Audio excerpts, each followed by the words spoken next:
guys, it's Marco from Nari Media, and today I'm going to show you how to use Gemini CLI. This is through Google. It is having Gemini on your local machine, and you do not need to know any coding. You can use this to automate tasks, create apps, websites, all through your local machine and hosting it just yourself. So today I'm just going to give you step by step on how to install this, how to get it running, and kind of some of the cool features of it. So step one, first off, you need node.js on your computer. So the first step is to head over to nodejs.org and you download it there if you're using Mac or PC.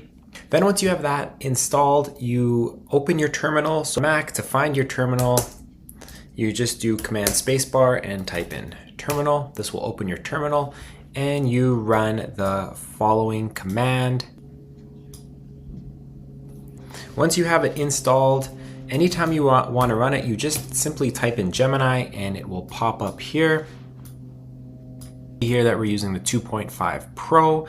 Now, anytime you need help, you type /help and this will show all the different commands that you can have here. So for example, I can do exclamation mark, PWD to see the current path right now. If you want enter to send message, shift enter for new line, up, down, and to quit application, you just do Control-C. All right, guys, so once you have everything running and you want to go into MCP servers and more information on that, you just can type in MCP here. And it's going to open to the GitHub and give you more instructions and how to set them up. Things you can do in the terminal is say, can you build me a app?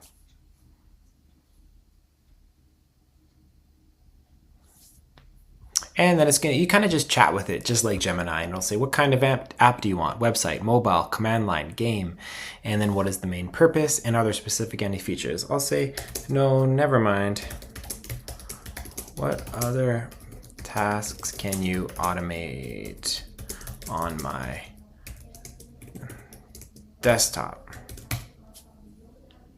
So that's the cool thing. Here's a wide range of what it can automate, and it can read, write, refactor. It can make new projects, automate dependencies, automate Git workflows, and find files. So this is just the start, and it's really, really cool because now you can run this through your own terminal and have the access to like a super intelligent developer right over your shoulder for any task that you do. Anyway, thanks so much for watching. This is just a quick tutorial on setup. If you have questions below, put down below. And if you guys want me to film a little more in-depth technical tutorial as well, let me know and I can work on something like that for you guys. Anyway, thank you so much for watching and don't forget to like and subscribe.